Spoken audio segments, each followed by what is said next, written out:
Sanctus, Sanctus,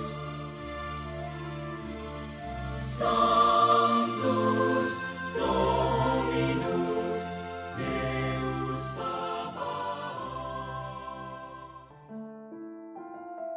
Bapak, Ibu, dan saudara-saudariku yang terkasih dalam Tuhan kita Yesus Kristus, salam sejahtera untuk kita semua. Berkat Allah yang Maha Kuasa senantiasa menyertai kita.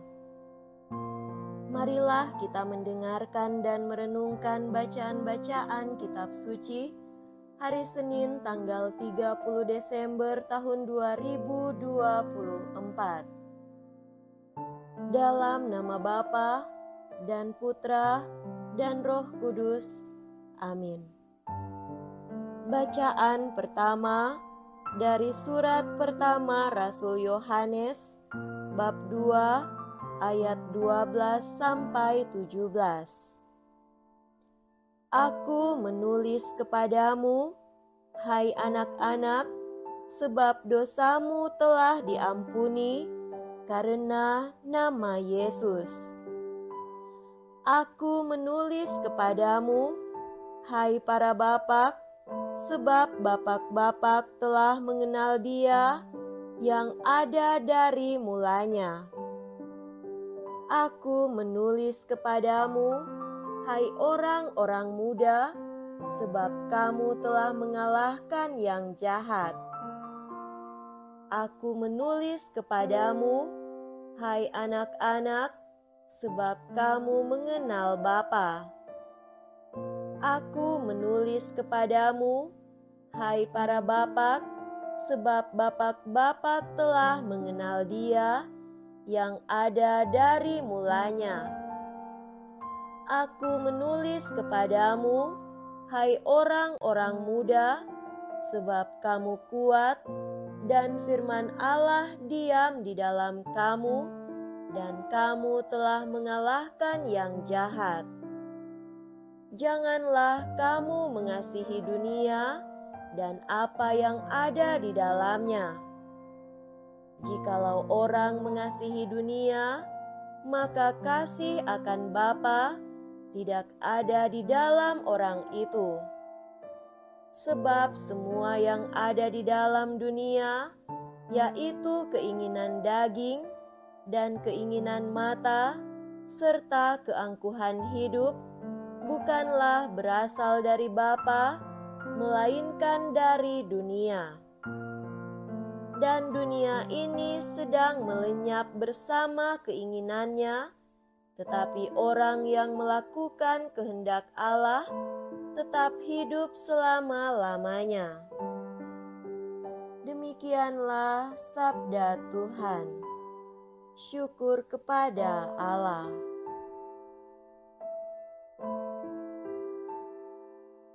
Semoga Tuhan beserta kita sekarang dan selama-lamanya. Inilah Injil suci menurut Santo Lukas. Dimuliakanlah Tuhan. Injil Lukas bab 2 ayat 36 sampai 40. Ketika kanak-kanak Yesus dipersembahkan di bait Allah, ada di Yerusalem seorang nabi perempuan, anak Fanuel dari suku Asyer, namanya Hana. Ia sudah sangat lanjut umurnya. Sesudah menikah, ia hidup 7 tahun bersama suaminya, dan sekarang ia sudah janda, berumur 84 tahun. Ia tidak pernah meninggalkan bait Allah dan siang malam beribadah dengan berpuasa dan berdoa.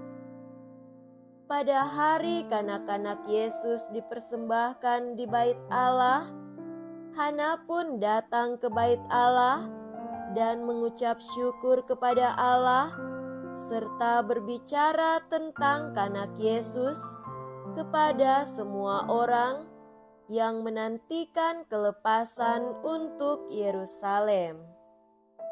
Setelah menyelesaikan semua yang harus dilakukan menurut hukum Tuhan, kembalilah Maria dan Yusuf beserta Kanak Yesus ke kota kediaman mereka, yaitu kota Nazaret di Galilea.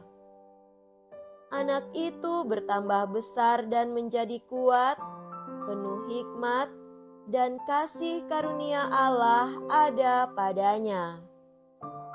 Demikianlah sabda Tuhan. Terpujilah Kristus.